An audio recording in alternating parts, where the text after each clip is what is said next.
Hinamak na manugang. Kabanata 671. Pagkatapos niyang magsalita, itinaas niya ang kanyang palad at akmang sasampalin si Meng Nooran sa mukha. Nang malapit ng hawakan ng kanyang palad si Meng Nooran, isang malamig na simoy ng hangin ang biglang dumating mula sa likod ng kanyang ulo.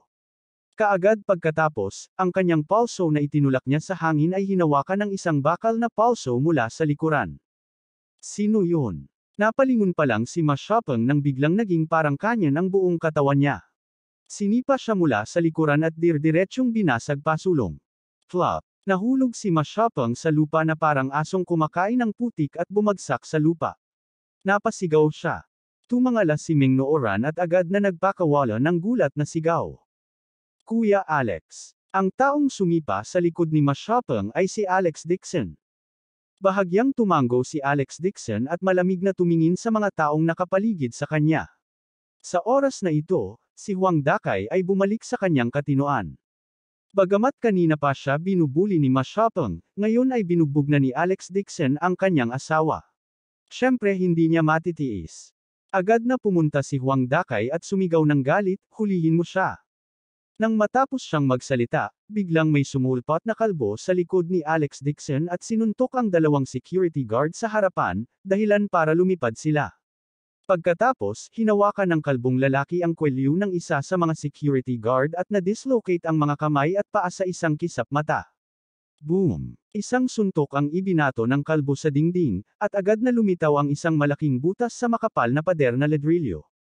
Ang koridor ay napuno ng usok at alikabok, at ang lupa ay nanginig.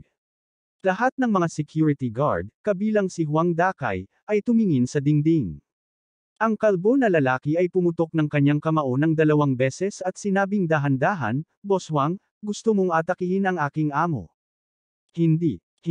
Si Huang Dakay ay tumingin sa butas sa brick wall na may takot at umiling sa gulat. Saan nahanap ni Alex Dixon ang napakalakas na bodyguard?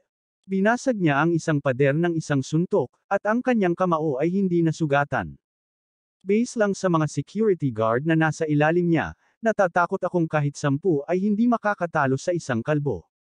Sa pagtingin sa duwag na tingin ni Huang Dakay, ang kalbo na lalaki ay nanunuya at sumigaw, lumuhad ka at humingi ng tawad sa aking amo, at pagkatapos ay humingi ng tawad kay Miss Meng. Huminahon si Huang Dakay at malamig na ngumuso, humihingi ka ng paumanhin. Siguradong mali ang nahanap mo. Maliban sa aming Mas Chinese Medicine Company, sino pa ang maaaring mag-supply sa iyong pharmaceutical factory ngayon? Sumigaw ang kalbo, kung bibigyan kita ng kaunting kulay, lilipad ka sa langit. Sa palagay mo kaya mo? Enough iwinagayway ni Alex Dixon ang kanyang kamay para pigilan ang kalbo. Alam niyang totoo ang sinabi ni Huang Dakay. Inimbestigahan na ni Wang Lizo ang background ng kumpanyang ito ng Chinese medicine. Ang pamilyang Ma ay nagmonopolyo sa merkado ng gamot na Chino sa rehiyon ng Nanguang sa loob ng mga dekada. Halos lahat ng pangunahing pangangalakal ng damo ay kailangang dumaan sa Ma family. Bilang karagdagan, ang ani ng 9 Festival Calamus ay hindi maganda sa taong ito, at ang mga halamang gamot ay lubhang kakaunti. Sinamantala ng Ma family ang pagkakataon na mag-stock, at halos na monopolize ang kalahati ng stock ng herb sa buong bansa. Tumingon si Alex Dixon at tinanong si Meng Nooran, ayos ka lang ba? Ayos lang ako. Umiling si Meng Nooran. Kung hindi siya dumating sa oras, natakot siya na kahit hindi siya nadungisan ni Huang Dakay, siya ay binugbog ni Ma Xiaopeng. Gayunpaman, pinili pa rin niyang tiisin ang lahat ng ito. Ang lahat ay para sa higit na kabutihan. Kung hindi niya binili ang batch ng mga halamang gamot na ito, ang pabrika ng parmasyutiko ay hindi makakapagsimula sa trabaho sa maikling panahon. Tumango si Alex Dixon. Buti naman ayos ka na. Tara na. Pagkasabi niyon ay tumalikod na siya at lumabas ng opisina. Sa oras na ito, galit na tinulungan ni Ma Xiaopeng ang isang security guard at pinagalitan, Alex Dixon. Huwag mong isipin na dahil lang sa may reputasyon ka sa Jinling, hindi kita mapagaling. Teka lang, babalik ka talaga at magmakaawa ka sa amin. Pagdating ng oras, tatakutin kita ng 3 beses bawat hakbang at masunurin akong hihingi ng tawad. Sa sobrang galit niya ay nagluwa siya ng dugo. Alam ng mga nakipag-ugnayan sa Chinese Medicine Company ng pamilya Ma na siya, si Ma Xiaopeng, ay mabangis. Bilang karagdagan, monopolyo ng kumpanya ang merkado ng gamot na Tsino sa rehiyon ng Nangguang. Kung sino man ang kumausap sa kanya ay may ngiti sa kanilang mga labi. Sinipa talaga siya ng lalaking Dixon na ito sa likod. Ngayon na ang Dixon guy na ito ay nagdala ng isang eksperto, wala siyang magagawa sa kanya. Ngunit pagkatapos nito, tiyak na masunurin ang batang ito at magmamakaawa. Naglakad na si Alex Dixon papunta sa pinto. Nang marinig niya ito, lumingon siya at sinabing may malamig ng ngiti, "Huwag kang mag-alala, lalapit kayong lahat at magmamakaawa sa akin. Gawin mo lang ang sinabi mo, yumuko ng 3 beses bawat hakbang, at lumuhad ka sa opisina para sa akin." Pagkasabi noon ay lumabas na ng opisina si Alex Dixon at hindi man lang lumingon. Hindi napigilan ng kalbo na humakbang pasulong at magtanong, "Boss Dixon, bakit hindi mo ako hayaang gawin ito?" Bugbugin ang grupo ng mga bastos na ito. Pabayaan na ang mga pulgas na ito. Kahit na ang lahat ng tao sa kanilang kumpanya ay sama-samang umatake, gagawin ko, turuan mo pa rin sila kung paano kumilos. Malumanay na sinabi ni Ming Nooran, Brother Guang, si Kuya Alex ang nag-aasikaso sa kabuuang sitwasyon. Wala itong dapat sisihin. Ang pinakamahalaga ay ang mga halamang gamot. Kung masaktan natin si Ma Xiaopeng, hindi natin mabibili ang mga halamang gamot mula sa buong pamilya ng Nangguang region. Hindi siya natatakot na mabuli. Siya lamang ang nagmamalasakit sa pagpapaunlad ng halamang gamot ni Alex Dixon. Tumingon si Alex Dixon at mahinang nagsabi, "Lalapit sila at magmakaawa sa atin." Tuldok. Masyadong mayabang itong si Dixon. Dapat turuan natin siya ng leksyon. Puno ng galit ang mukha ni Huang Dakay. Nang maisip niya kung paano tumakas ang laman ng bibig niya ng ganoon lang, lalo siyang nagalit. Nagmalit din ng ngipin si Ma Xiaopeng. Tumingon siya at binigyan siya ng isang sampal sa mukha. Pagkatapos, agresibo siyang naghanap ng kamag-anak ng Ma family para tulungan siya. Nang nagagalit si Huang Dakay, lumapit ang Finance Department upang magulat sa kanya. "Boss Huang, kara-rating lang ang 2 milyong yuan mula sa pabrika ng parmasyutiko." Humingi ng refund si CEO Meng. "I-refund ba ang perang ito, o ibalik mo ang aking puwet?" Umisi si Huang Dakay. Paano niya nailuwa ang laman na nasa bibig niya? Kasalanan din ni Ming Nooran ang pagtitiwala kay Alex Dixon. Nakinig lang siya sa anumang sinabi ni Ming Nooran at direktang inilipat sa kanya ang 2 milyon. Ngayon, ginamit niya ang murang black chicken para palitan ang black fern. Ang tahimik na pagkawalang ito, tiyak na magdurusa si Alex Dixon. Habang nasa magandang mood si Huang Dakay, biglang nag-pop up ang isang video sa WeChat ng kanyang telepono. Sinulyapan ni Huang Dakay ang video at nakitang ito ay isang hubad na babae. Nag-iba agad ang ekspresyon niya at agad niyang binuksan ang video. Nang makita niya ang video, nagbago ang ekspresyon ni Huang Dakay.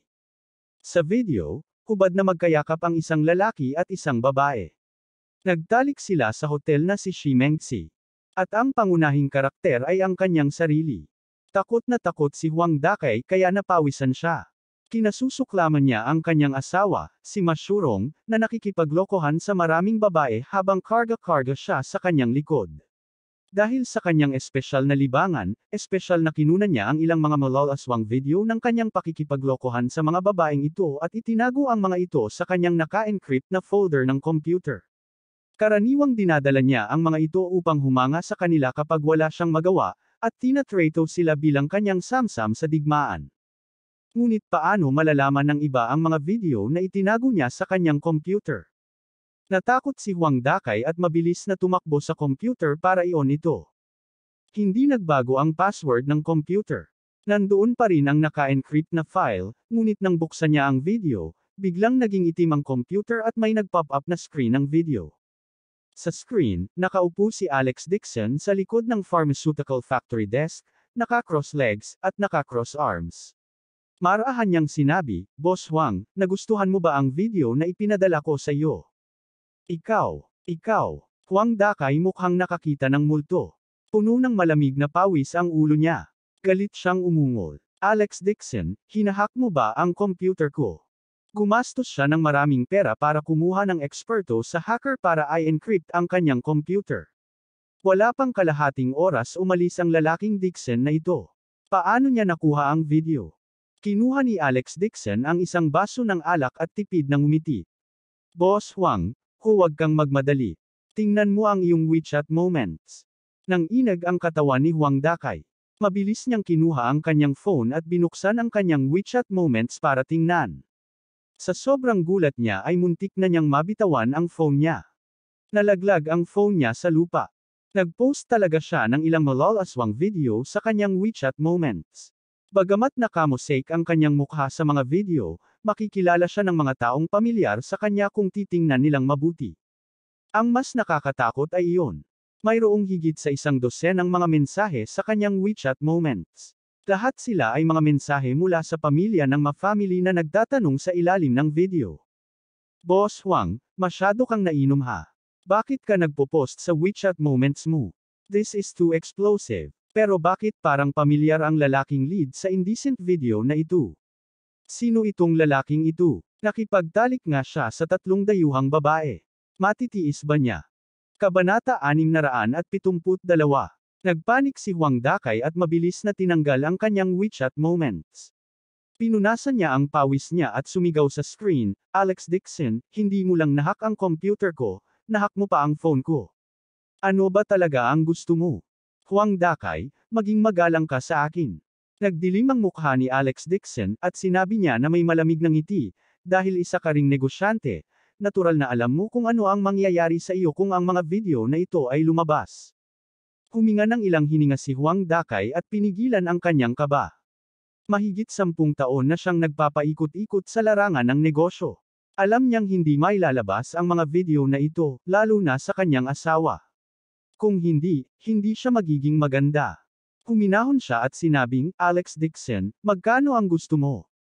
Tumawa ng malakas si Alex Dixon at umiling habang pumapalakpak. Boss Huang, napakadaling makipag-usap sa isang matalinong tulad mo. Dahil tinanggap mo ang 2 milyon mula sa akin, ibabalik ko ang pabor. Bilangin mo ito bilang 2 milyon. Nang marinig niya ang presyong ito, agad na napahinga si Huang Dakay. Masyadong walang karanasan ang lalaking ito ni Dixon. 2 milyon lang iyon. Ito ay wala sa kanya. Ibibigay ko agad sayo. Kapag nagnenegosyo, kailangan mong bigyang pansin ang rules of business. You can't go back on your word. Natakot si Huang Dakay na babalikan ni Alex Dixon ang kanyang salita, kaya agad niyang tinawagan ang departamento ng pananalapi upang ilipat ang pera. Siyempre, hindi siya naglakas loob na ilipat ang pera mula sa pampublikong account. Lahat iyon ay pribadong pera niya. Sa lahat ng mga taon na ito, nakaipon siya ng higit sa 20 milyong pribadong pera sa likod ng kanyang asawa. Kadalasan, ginagamit niya ito para linlangan ang isang waitress, suyuan ang isang batang modelo, at buntisin ang walang karanasan na kapatid na estudyante. Naranasan niya. Buzz. Nag-vibrate ang phone ni Alex Dixon. Nakatanggap siya ng mensahe mula sa bangko patungo sa kanyang account. Ito ay 2 milyon. Galit na sinabi ni Huang Dakay, "Ibinigay na sa iyo ang pera. Ngayon, tanggalin mo na ang lahat ng video para sa akin. Lahat tayo ay mga negosyante. Kailangan nating sundin ang mga patakaran." Matapos makita ang mensahe sa account, tumango si Alex Dixon at tinawagan si Wang Lisu sa harap ni Huang Dakay. "Hiniling ko sa hacker na kinuha mo na tanggalin ang video sa WeChat moments ni Boss Huang. Oo, ito ang video na ginawa niya kasama ang 3 dayuhang babae sa Windmoon Street sa Lotus Country." Natigilan si Huang Dakay at mabilis na sinabi, "Hindi lang yan. May iba pang video. I delete lahat." Hindi nagmamadaling sinabi ni Alex Dixon, "Okay, pagkatapos ay pakikalkula kung gaano karaming mga video ang nasave mo sa iyong computer. Ilipat ang pera sa akin sa presyong 2 milyon bawat video." Ano? Naging berde ang mukha ni Huang Dakay at bigla siyang umungal. "Alex Dixon, niloloko mo ba ako? How dare I play with Boss Huang? Hindi mo ba nilinaw ngayon lang?" Binigay ni Alex Dixon ang kanyang mga kamay at nagkibit balikat. 2 million for one video. I have deleted the video on your WeChat moments. May mali ba sa pangunawa ni Boss Huang? Kung gusto mong gumamit ng 2 milyon lang, gamitin mo na lang. Ikinalulungkot kong bilhin lahat ng video. Hindi sulit ang negosyong ito. Ikaw. Galit na galit si Huang Dakay na halos hindi na siya makahinga. Itinuro niya si Alex Dixon at nanginginig, hindi makapagsalita. Sabi ni Alex Dixon, "Boss Huang, gusto mo pa bang gawin ang negosyong ito? Kung gusto mong gawin ito, magbayad. Galit na galit si Huang Dakay. Sa lahat ng mga taon na ito, siya ay nagnanakaw ng maraming bagay mula sa labas kasama ang tigress ng kanyang pamilya sa kanyang likod. Isa rin siyang VIP customer sa Foreign Windy Moon area. Bilang karagdagan, nagkaroon siya ng libangan ng pagbaril ng mga video upang mapanatili ang mga nasamsam sa digmaan. Mayroong hindi bababa sa higit sa 100 gigabytes ng mga bastos na video na nakaimbak sa kanyang computer. Sa dami naman ng videos, hindi na niya mabilang. Mayroong hindi bababa sa 100 sa kanila. Kung i-convert sa 2 milyon bawat video, ito ay magiging higit sa 100 milyon. Galit na sabi ni Huang Dakay, Alex Dixon, bina-blackmail mo ako. Walang hiya at walang hiya. Ganun ba? Umisi si Alex Dixon. Ang kanyang buong katawan ay naglalabas ng malamig na chi. Malamig niyang sabi, sinamantala ng Boss Huang na iyon ang sitwasyon at itinaas ang presyo ng gamot. Pagkatapos, ginamit niya ang kanyang kamay para nakawin ang haligi at ginamit ang itim na ITEM-4 bilang black fern. Hindi ba't napakawalan diyan yan? Bahagyang nakabuka ang bibig ni Huang Dakay, at hindi siya nakaimik sa tanong. Ngayon lang niya naintindihan na nagtaas siya ng presyo ng 500,000. Walang pakialam si Alex Dixon sa oras na iyon. Hindi dahil sa takot siya sa Chinese medicine company ng Ma-family, kundi dahil nahihirapan siya. Inalis ng kabilang partido ang video mula sa kanyang computer, at nagawa pa rin niyang harapin siya nang hindi inaalerto ang sinuman. Siya ay ganap na may kakayahang makitungo sa kanya. Sa wakas ay bumalik sa kanyang katinoan si Meng Nooran, na nasa tabi niya. Nagtataka pa rin siya kung bakit madaling binitawan ni Alex Dixon si Huang Dakay. Nagpigil pala siya. Malamig na bamantong hininga si Meng Nooran at naglakad na naka-high heels. Tinaas niya ang kanyang baba at sinabing, Boss Huang, sineseryoso mo ba ang mga bagay-bagay, o masyado ka bang nag-iisip? Bakit mo pinukaw si Kuya Alex? How dare you provoke Alex Dixon? Iyon ay nanliligaw kay kamatayan. Parang hindi niya alam ang ibig sabihin ni Alex Dixon. Noong nasa Yan Capital siya, paanong hindi niya mapaparusahan ang isang mag-group kung kaya niyang sakupin ang ilang malalaking pamilya? Malumanay na sinabi ni Alex Dixon, Boss Huang, kung hindi mo ito bibilhin, aalisin ko ang video. Pagdating ng panahon, ipopost ko ito sa internet at ipapakita ito sa iyong kliyente. Baka hindi ganoon ang kaso. Sa tingin ko ang iyong asawa ay magiging interesado at handang gumastos ng pera upang bilhin ang sexing video tungkol sa iyo. Pagkatapos sabihin iyon, lumingon siya at sinabi kay Meng Nooran, let's go. Huwag. Nang inag ang katawan ni Huang Dakay. Mabilis niyang hinaranggan si Alex Dixon at nakangiting sinabi, Boss Dixon, everything is negotiable. Wala kaming dapat pag-usapan sa mga katulad mo, malamig na sabi ni Meng Nooran. Naiinis siya nang makita niya ang kahabag-habag na mukha ni Huang Dakay. Meng, Direk Meng, nagkamali ako ngayon lang. Nawala ang ulo ko saglit. Yumuko, at ngumiti si Huang Dakay ng paumanhin. I solemnly apologize to you. It was just a misunderstanding. Nahihilo ang ulo ko, at muntik na akong makagawa ng kabastusan sa iyo. Nakikiusap ako kina General Manager Meng at Boss Dixon na patawarin mo ako. Napaatras ng isang hakbang si Meng Nooran sa pagkasuklam at pinagalitan, huwag mong gawin iyon. Bibili ka ng video para sa pera o lumayo ka. Ito, sobra ang presyo. Patawarin mo ako, Boss Dixon. Si Huang Dakay ay may mapait na ekspresyon at talagang lumuhad sa lupa. Boss Dixon, nakikiusap ako. Talagang, ang kalidad ay garantisadong. Malamig na sinabi ni Alex Dixon, hindi ako makikipagpalit sa mag-group. Pagkatapos sabihin niyon, sinipa niya si Huang Dakay at naglakad patungo sa koridor na may malalaking hakbang. Umuso rin si Meng Nooran at mabilis na sumunod sa kanya. Tiningnan niya si Huang Dakay mula sa kaibuturan ng kanyang puso. Ang lalaking ito ay mahirap noon at nagpakasal kay Ma Xiaopeng, na mas matanda sa kanya ng 10 taon. Kinailan niya ang palda ng asawa at naging mayaman. Pagkatapos nitong yumaman si Huang, lumabas siya para makipaglaro sa mga babae sa likod ng kanyang asawa at ginugol ang kanyang oras sa pag-inom. Si Huang Dakay ay walang ibang kakayahan, ngunit siya ay mahusay sa pambobola. Kung tutuusin, isa lang siyang duwag na takot sa asawa. Nang makitang lumabas si Alex Dixon nang hindi lumilingon, nang inag ang buong katawan ni Huang Dakay at sumigaw, bibili ako. Oh, nagbago ang isip ni Boss Huang. Tumalikod si Alex Dixon at ngumiti na hindi ngiti, magbayad gamit ang isang kamay at ihatid ang mga gamit-gamit ang isa. Nagmamadali ako. Puno ng malamig na pawis ang ulo ni Huang Dakay. Kinagat niya ang kanyang mga ngipin at sinabing, Alex Dixon, mahigit 10 milyon lang ang pera ko, ngunit maibibigay ko sa iyo ang Ma-Family Chinese Medicine Branch sa Jinling. Mayroon pa ring mahigit 80 milyon sa bodega ng kumpanya. Tanggalin lahat ang mga video ay magiging iyo. Kabanata 673. Nagpakasal siya sa Ma-Family, at ang kanyang asawa ay isang sikat, matigas na babae. Ano man ang mangyari, hindi niya magawang mapunta sa asawa ang video. Umiti si Alex Dixon at sinabing, si Boss Huang ay talagang isang negosyante.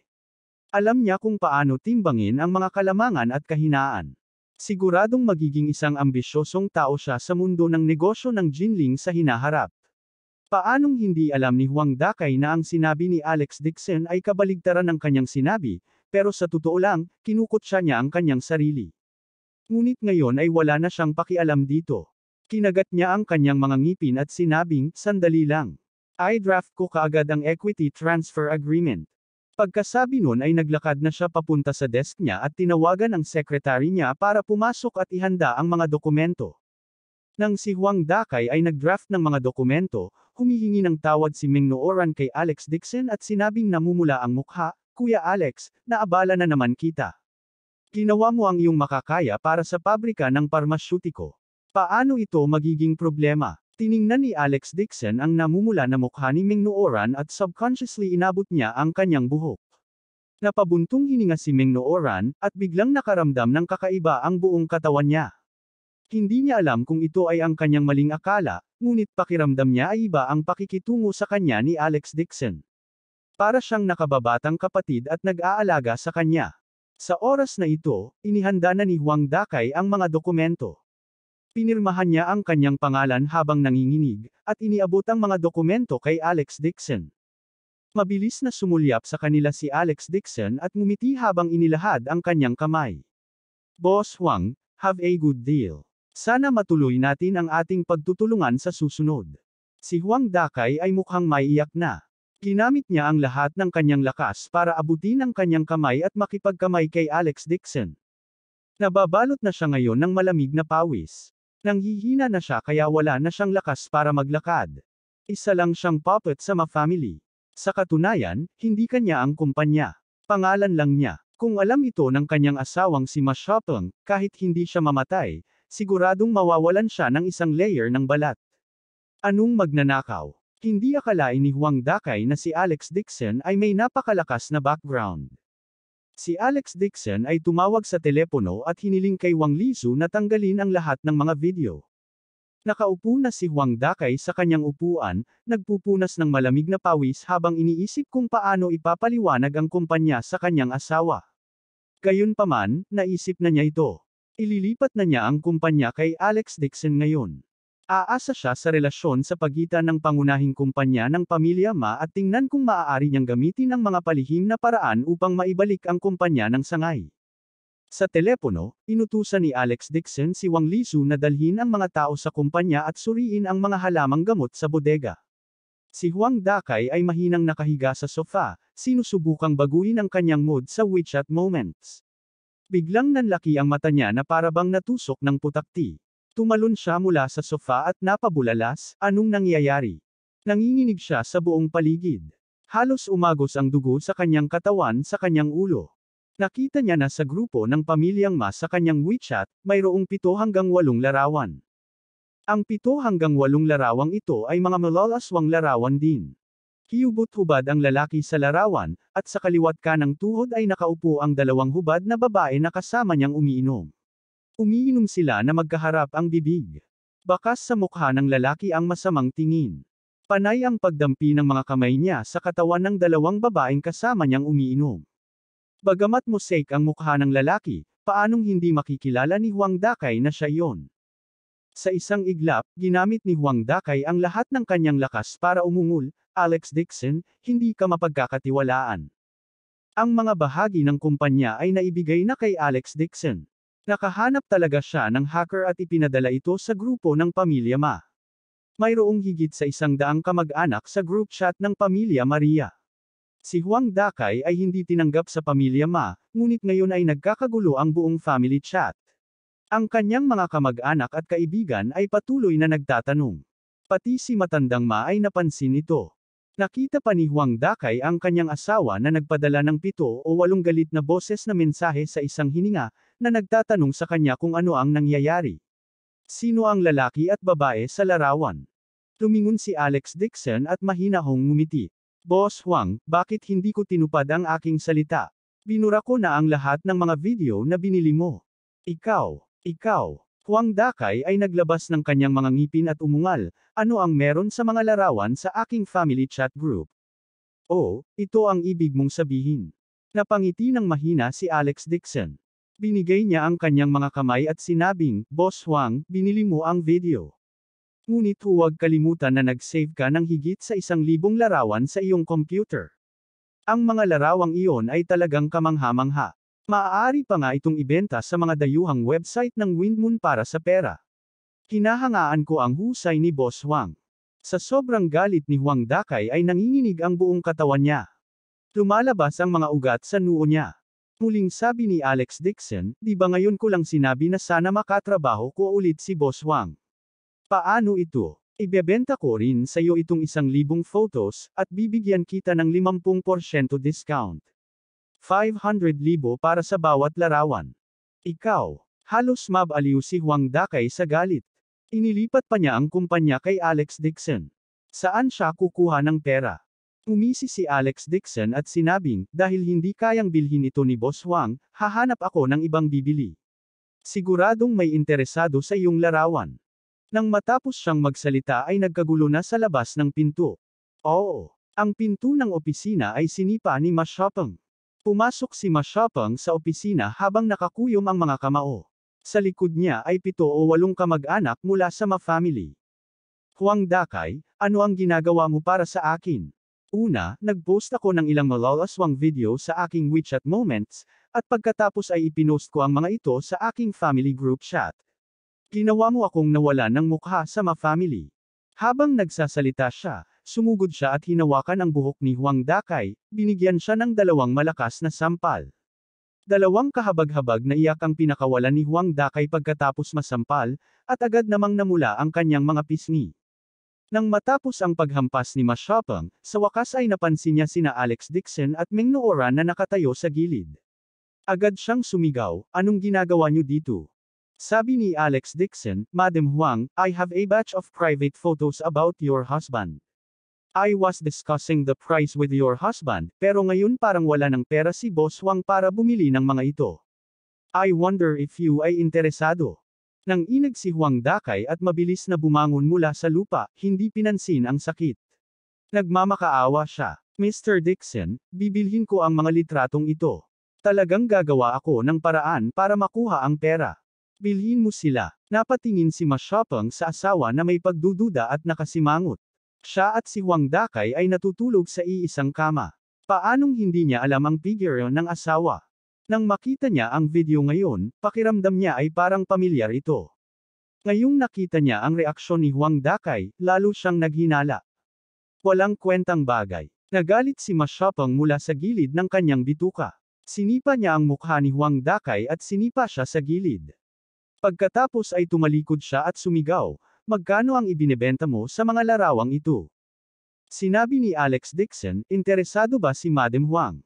Naghahanda akong ibenta ang mga larawang ito kay Boss Huang sa halagang 50 milyon. Natigilan si Ma Shopeng. Hindi niya inaasahan na tatawagan ni Alex Dixon ang ganoon kataas na presyo. Tinitigan niya ng masama si Huang Dakay, pagkatapos ay bumaling kay Alex Dixon at nagngangalit na sinabi, 60 milyon, bibilhin ko silang lahat. Talagang prangka si Madam Huang. Tumawa si Alex Dixon at sinabing, pagkatapos ay ilipat ang pera. Nakita niyang malaki talaga ang ginastos ng kanyang asawa para makabili ng litrato. Lalong natarante si Huang Dakay. Kung ang mga larawan ay dadaloy sa mga kamay ng kanyang asawa, natatakot siya na mawalan siya ng buhay. Hindi pinansin ang katotohanang naroon pa rin ang kanyang asawa, lumuhad siya sa harapan ni Alex Dixon. Boss Dixon ako. Talagang gagawa ako ng paraan para makuha ang pera. Bigyan mo pa ako ng oras at magbabayad ako ng 70 milyon. Desidido rin si Huang Dakay na bilhin ang batch ng mga larawang ito sa lahat ng halaga. Tumingin si Alex Dixon kay Ma Shopeng at sinabing, magbabayad ang asawa mo ng 70 milyon. Magiging mahirap ito. Bakit hindi mo i-auction on the spot itong dalawa? Kung sino ang nag-aalok ng pinakamataas na presyo, ibebenta ko ang larawan sa kanila. Kabanata 674. How dare you rob me? Galit na galit si Ma Shopeng kaya hinailan niya ang buhok ni Huang Dakay. Sa harap ng lahat ng kamag-anak ng Ma family, sinampal niya ito ng 100 beses na sunod-sunod. Siya ay matangkad at malakas, na may isang malakas na likod at isang malakas na baywang. Para siyang mid-tower nang tumayo siya roon. Si Huang Dakay ay payat. Iniindayog siya ni Ma Shopeng. Napangit ang mukha niya dahil sa sampal. Tumalsik ang dugo sa kanyang ilong at patuloy siyang sumisigaw sa sakit. Nang matapos ang pagbuga ni Ma Shopeng, inihagis niya si Huang Dakay sa lupa. Itinaas niya ang paa niya at tinapakan ang mukha niya. Lumingon siya at galit na sinabi kay Alex Dixon, 80 milyon. Ibigay mo agad sa akin ang litrato. Kung hindi mo makita ang pera, hindi ibibigay ang litrato, malamig na sabi ni Meng Nooran. Nang makitang binugbog ni Ma Shopeng ang kanyang asawa, talagang naramdaman niya na si Huang Dakay ay nakakaawa at napupuot. Tiyak na tinatrato siya ni Ma Shopeng na parang alipin sa bahay. Binugbog ni Ma Shopeng si Huang Dakay hanggang sa napuno ng dugo ang mukha nito. Humiga siya sa lupa, tumalikod, at sinabi kay Alex Dixon sa pamamagitan ng pagngangalit ng mga ngipin, bibigyan kita ng 70 milyon. Ibigay mo sa akin ang lahat ng larawan. Pagkatapos sabihin niyon, tinawagan niya ang sekretarya at nais na ilipat ang mga account kay Alex Dixon. Mukhang natakot ang sekretarya at sinabi sa nanginginig na boses, Manager. Manager Ma, ubos na ang pera ng kumpanya. Anong kalokohan ang pinagsasabi mo? Natigilan si Ma Shopeng. Ang kumpanya ay gumawa lamang ng ilang malalaking deal. Paanong walang pera sa account? Umikot ang sekretarya. Natatakot siyang tumingin kay Huang Dakay at nakagat lamang ang bala at nagpaliwanag. Director Ma, kakapirma lang ni Boss Huang sa Equity Transfer Agreement. Ibinigay niya ang lahat ng asset ng Chinese medicine na Jinling branch ng pamilya Ma kay Boss Dixon. Kaagad, natulala si Ma Shopeng on the spot. Tulad ng isang iskulturang luad, hindi siya gumagalaw ng mahabang panahon. Pinunasan ni Huang Dakay ang dugo sa kanyang mukha at gulat na sinabi, asawa, may dahilan ako. Ipapaliwanag ko mamaya. Umisi si Alex Dixon at sinabing, let me explain it for you. Boss Huang used the company to exchange with me. Yung video sa kamay ko. Kung ano ang laman ng video pwede mong itanong sa asawa mo. Matapos marinig ang mga salita ni Alex Dixon, galit na galit si Ma Shopeng na muntik na siyang mawala ng malay. Pinandilatan siya nito at nagpakawala ng nakakapang-alog sa mundo. Dilaw. Malaki. Lamang. Sa sobrang takot ni Huang Dakay ay nanginginig ang kanyang buong katawan. Ginamit niya ang kanyang mga kamay upang suportahan ang kanyang sarili sa lupa at patuloy na umatras. Asawa, ikaw. Makinig ka sa paliwanag ko. Bago pa siya makatapos ay sinipa siya ni Ma Shopeng at nabali ang ilong. Napasigaw si Huang Dakay sa sakit. Dumudugo ang ilong niya sa buong mukha niya. Napasigaw siya sa sakit. Sa sobrang galit ni Ma Shopeng halos mabaliw. Inihagis niya ang sarili kay Huang Dakay at paulit-ulit itong sinaktan. Huang Dakay, how dare you? Ibinigay mo talaga ang kumpanya sa ibang tao sa likod ko. Isang grupo ng mga kamag-anak mula sa Ma family ang orihinal na walang balak na makialam sa mga usapin ng pamilya ni Ma Shopeng, ngunit nang mabalitaan nilang ibinigay nga ni Huang Dakay ang kumpanya kay Alex Dixon, agad silang nataranta. Nag-invest sila sa Jinling Branch Company ng pamilya Ma. Ngayong ibinigay na ni Huang Dakay ang kumpanya kay Alex Dixon, nangangahulugan nito na naubos na ang lahat ng pera nila. Biglang nagalit ang ilang kamag-anak ng Ma family na halos mabaliw. Inihagis nila ang kanilang mga sarili kay Huang Dakay at sinuntok ito. Huang Dakay, baliw ba ako? Ibinigay ko pa talaga ang kumpanya sa ibang tao. Ibalik mo ang pera ko, kung hindi, hindi kita titigilan. Basura, pumasok ka sa Ma family namin at nagpakasal sa pamilya namin. Paano mo nagagawa ang ganoong bagay sa likod ng Ma family? Hinawakan ni Huang Dakay ang kanyang ulo. Napapaligiran siya ng 7 o 8 kamag-anak ng ma-family, at walang tigil ang mga ito sa pagsuntok at pagsipa sa kanya, dahilan para mapaiyak siya sa dalamhati. Ang dahilan kung bakit niya inilipat ang kumpanya kay Alex Dixon ay iyon ay dahil hindi naman sa kanya ang kumpanya. Kaya naman, wala siyang naramdamang sakit sa puso. Ang sangay na kumpanyang ito ay pangunahing puhunan ng kanyang asawa, kasama ang ilang kamag-anak mula sa ma-family sa Jinling na namuhunan dito, at hinikayat niya ang kanyang asawa na maging masaya, kaya ibinigay ng kanyang asawa ang presidente ng kumpanya. Ilang beses siyang sinipa ni Ma Xiaopeng sa isang hininga, ngunit hindi pa rin niya mailabas ang kanyang galit, kaya pinagalitan niya ito. Nagpakawala si Huang Dakay ng sunod-sunod na malungkot na pagyak. Sa huli, binugbog siya hanggang sa bumagsak siya sa lupa. Umikot ang kanyang mga mata, at tanging hangin na lang ang natitira. Nang makitang nasa bingit na siya ng kamatayan, sa wakas ay tumigil si Ma Xiaopeng sa galit. Tumingon siya at tinitigan ng masama si Alex Dixon. Iniunat niya ang mataba niyang kamay. Ibigay mo ang equity transfer agreement.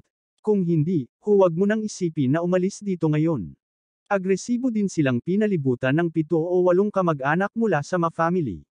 Parang hindi nila sila bibitawan hanggat hindi nila nakuha ang equity transfer agreement.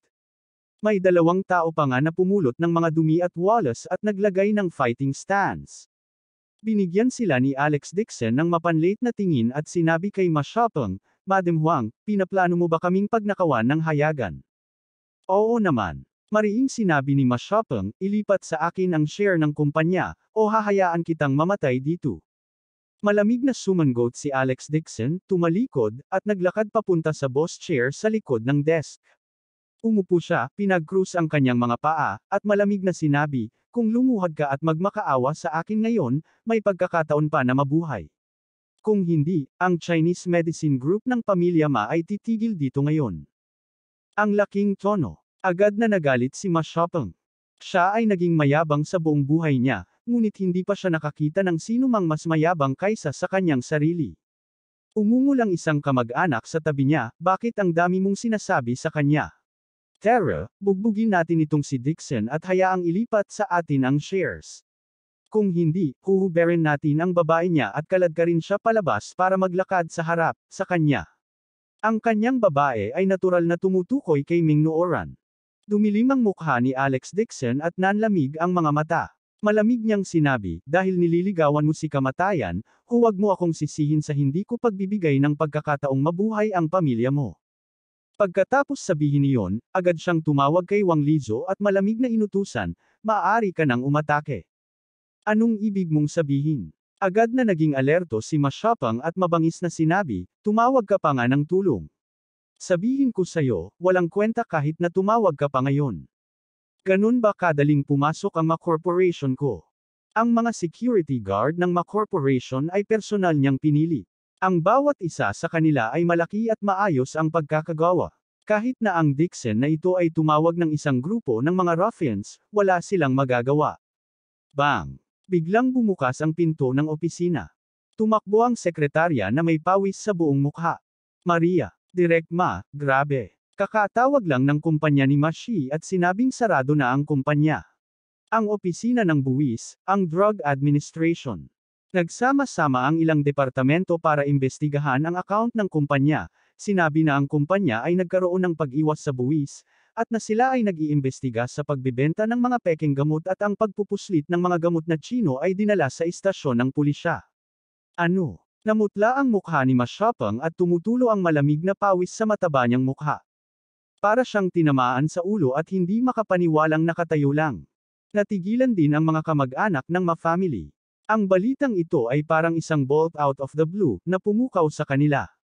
Natatakot na sabi ng sekretarya, "Director Ma, ayon sa nalik na impormasyon, na-offend mo ang isang tao na hindi mo dapat na-offend. Kaya lang nahuli ka. Isang taong hindi mo dapat sinaktan." Napuno ng galit ang buong katawan ni Ma Xiaopeng. Inangat niya ang ulo niya at tinitigan ng diretso si Alex Dixon. Baka itong batang ito, ngunit paano ito magiging posible? Kahit na ang Dixon guy na ito ay nagkaroon ng ilang katanyagan sa Jinling, wala siyang ganyang karaming kakayahan. Talagang nagawa niyang malaman ang insider information tungkol sa pangunahing kumpanya ng pamilya Ma sa ibang mga lungsod.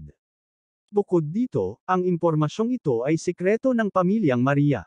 Maliban sa isang dosenang o kaya mahalagang miyembro ng pamilya, walang ibang makakaalam nito.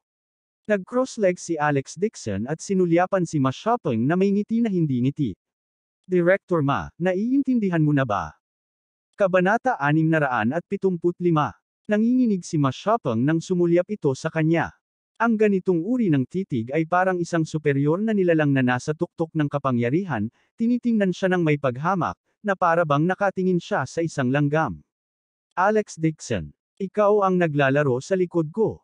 Ikaw ang nanakit sa Ma family. Ma Shopping sumigaw sa tuktok ng kanyang mga baga. Kumuha si Alex Dixon ng panulat sa mesa at casual na nilaro ito. Casual niyang sinabi, ang isang taong may mababang katayuan na tulad mo ay hindi kwalipikadong malaman ang nasa loob na kwento. Biglang tumunog ang telepono sa mesa na para bang hinihimok siyang mamatay. Ito ay isang tawag mula sa Ma Corporation. Umiti si Alex Dixon at gumawa ng please gesture, na nagpapahiwatig na sasagutin ni Ma Shopping ang tawag. Natakot si Ma Shopping at kinailangang kumagat ng bala para sagutin ang telepono. Sakto nang tinawag niya si Dad, may biglang narinig na boses mula sa receiver ng telepono. Shopping, may pera ka pa ba? May nangyari sa pangunahing kumpanya. At nabangkarote ito. Hindi alam kung sino ang nagkasala sa kumpanya. Naka-lockdown na ngayon ang kumpanya, at dumating ang bangko upang mangolekta ng mga utang, at bayaran ang lahat. Ang mga ari-arian namin ay tapos na sa iyo. Nang marinig ang dagandong sa kabilang dulo ng telepono, agad na bumagsak si Ma Shopping sa mesa na para bang naputol ang kanyang mga buto. Nanginginig ang mataba niyang mukha at hindi na siya makahinga. Shopping, say something. Bilisan mo at ibigay mo ang mga asset. Kung hindi, matatapos ang Ma family. Sabik pa ring sumisigaw si Ma Shopping sa kabilang side ng telepono, pero namumula na ang mukha niya.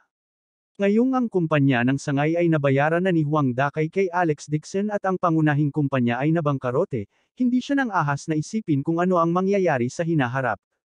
Sa sandaling ito, ang ilang mga kamag-anak ng Ma family ay natakot. Nagkaroon sila ng kayamanan sa pamamagitan ng pag-asa sa Ma family. Ngayong tapos na ang Ma family, hindi lang nila mababawi ang puhunan, baka madamay pa sila. Kahit si Old Man Ma ay naaresto. Ilang sandali lang ay nalaman na sila. Huminga ng malalim si Ma Shopping at ibinoling ang kanyang ulo para tingnan si Alex Dixon sa takot. Siya iyon. Dapat ay ang kanyang mga kamay at paa. Bukod pa riyan, naglakas loob siyang salakayin ang Ma family sa ganoong paraan. Sino pa ba? Ano ang pagkakakilanlan ng lalaking ito na pinangalanang Dixon? Paanong ang ilang mga salita mula sa kanya ay naging dahilan upang biglang bumagsak ang Ma family, na sumaikop sa merkado ng Chinese medicine sa Nangguang sa loob ng ilang dekada. Umupo si Alex Dixon sa kanyang orihinal na posisyon na may kalmadong ekspresyon sa kanyang mukha. Bagamat ang pamilya Ma ay nagpatakbo ng mga Nangguang sa Nangguang at may netong halaga na 700-800 milyon, wala ito sa kanyang paningin. Sa una, hinamak niya ang pakikitungo sa isang maliit na figure. Masisisi lang niya ang pamilya Ma sa pagiging bulag at pag-provoke sa maling tao. Dixon Boss Dixon nanginginig si Ma Shopping habang humakbang pasulong. Bigla siyang napaluhod. Umiyak siya, Boss Dixon pasensya na. Kasalanan ko at ng asawa ko ang lahat. Kasalanan namin na masyado kaming gaaman at tumaas ang presyo ng 500,000 sa huling minuto. Gumamit ka pa ng mahinang kalidad na Black Dragon para magpanggap na isang Black Fern. Humihingi ako ng tawad sa iyo, at nakikiusap ako kay Boss Dixon na patawarin kami, ang Ma family. Nang makita siyang nakaluhod sa lupa, tila nagising sa panaginip ang iilang kamag-anak ng Ma family na nasa likuran niya. Napaluhod sila at desperadong nagmakaawa kay Alex Dixon na humingi ng tawad. Si Alex Dixon ay nagtapo ng mapang asar na sulyap sa kanila, ganap na hindi pinapansin ang kanilang mga pakiusap. Malamig niyang sabi, anong sinabi ko kanina? Itinaas ni Ma Shopping ang kanyang ulo sa takot at nanginginig ang buong katawan. Siya ay naging mayabang sa harap ni Alex Dixon at nakapagsalita pa ng mga masasakit na salita. Gusto niyang yumuko ito ng 3 beses sa isang hakbang at pumasok sa opisina para makiusap sa kanya. Sa oras na iyon, sinalungat din siya ni Alex Dixon nang may parehong kalupitan at ibinalik ang kanyang mga salita. Si Ma Xiaopeng ay labis na nagsisi at mabilis na sinabi, Boss Dixon, naiintindihan ko. Pagkasabi noon ay nagmamadali siyang lumabas ng opisina at lumuhad sa koridor. Nakaluhod siyang naglakad patungo sa opisina. Sa bawat hakbang niya, ginagamit ni Ma Xiaopeng ang kanyang noo para hawakan ang lupa at yumuko ng 3 sunod-sunod na beses. Gulat na napatingin sa kanya ang mga empleyado sa paligid.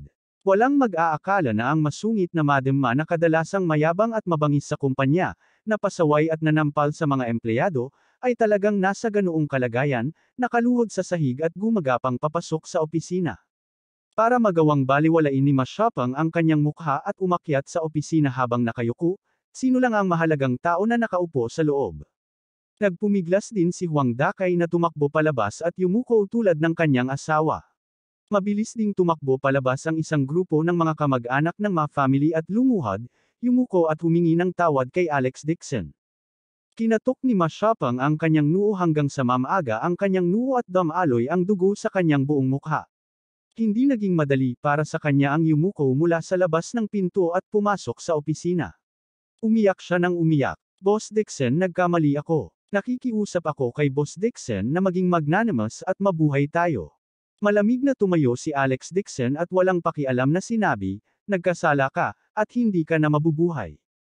Pagkatapos niyang magsalita, humakbang siya palabas ng katawan ni Ma Xiaopeng at humakbang palabas ng pinto.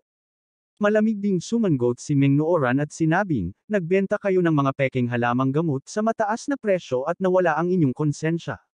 Sino ang nakakaalam kung gaano karaming mga pasyente ang nasaktan? Pagkasabi noon ay sumunod na rin siya kay Alex Dixon palabas ng pinto. Si Ma Xiaopeng, Huang Dakay, at ilan pang kamag-anak ng Ma family ay umiyak at nagmamakaawa mula sa likuran. Hindi sila pinansin ni Alex Dixon at lumabas ng opisina nang hindi lumilingon.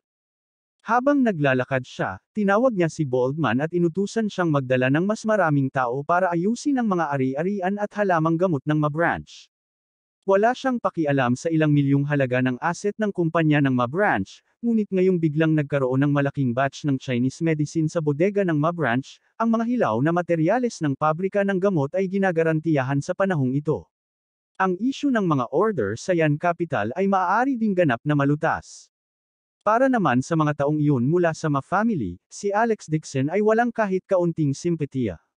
Ayon sa impormasyong nakita ni Wang Lizu, hindi lang nangyari ang pag-iwas sa buwis ng Ma family, marami rin silang immoral na ginawa sa likod ng mga eksena. Sa partikular, nakipagtulungan sila sa ilang mga black-hearted pharmaceutical company. Gumamit sila ng mababang kalidad na mga halamang gamot at maging ang mga pekeng halaman upang gayahin ang mga tunay na halamang gamot at ibinenta ang mga ito sa mga pasyente sa kanayunan na hindi pamilyar sa mga gamot na Tsino. Bukod dito, nagbayad din sila ng mataas na presyo, na naging dahilan upang hindi lamang magamot ng mga pasyente ang kanilang karamdaman pagkatapos uminom ng gamot, kundi lumalala pa ang kondisyon. May mga pasyente pang ang namatay dahil sa pagkaantala ng paggamot. Oras na para bayaran nila ang presyo. Nagjogging si Meng Nooran ng ilang hakbang at sinundan si Alex Dixon, puno ng pagsamba ang mga mata. Kuya Alex, noong nililinas mo ang basurahan ng Ma family, ang gwapo mo. Umiti si Alex Dixon at sinabing, don't tell me I am not handsome normally. Ako, hindi ko sinasadya iyon. Mabilis na ikinaway ni Meng Nooran ang kanyang mga kamay. Umiti si Alex Dixon, tumalikod at seryosong nagsabi, ngayon ang Ma branch ay pag-aari ko. Sa loob ng ilang araw, gagawin ko itong isang pharmaceutical factory. Ang Ma branch ay dapat magkaroon ng maraming downstream Chinese medicine supply chains. At that oras, kailangan kitang guluhin muli para talakayin ang mga taga-supply ng mga gamot na ito sa ibaba ng agos, hilingin sa kanila na ibenta ang mga halamang gamot ng direkta sa pabrika ng mga gamot kung may oras ka, maaari ka ring matutong magpatakbo ng negosyo ng mga halamang gamot baldy over. Tumangala si Meng Nooran at seryosong sinabi, Elder Brother Alex, kaya kung kunin ang negosyo ng medicinal herbs ng kumpanya ng Ma branch. Walang problema. Hanggat ito ay isang bagay na iniutos sa kanya ni Alex Dixon, kahit na hindi siya nakatulog o nagpapahinga, kailangan niyang iabot ang isang magandang sagutang papel. Ito ang kanyang kabayaran sa kanya. Kung hindi dahil kay Alex Dixon, hindi lang naglakas loob si Meng Nooran na isipin kung ano ang mangyayari kung mananatili siya sa pamilya Meng at payagan ang pamilya Meng na gawin ang anumang gusto nila. Marahil ay ikakasal siya ng kanyang sakom na mga magulang sa isang matandang nasa edad 50 o 60, o ibibigay siya sa isang loan shark para mabayaran ang kanilang mga utang. Si Alex Dixon ang nagpabago ng kanyang buhay. Tungkol naman sa nararamdaman niya para kay Alex Dixon, nagpasya si Meng Nooran na ibaon na lang ito sa kanyang puso. Hindi niya kailanman ipaalam kay Alex Dixon ang tungkol dito sa buong buhay niya.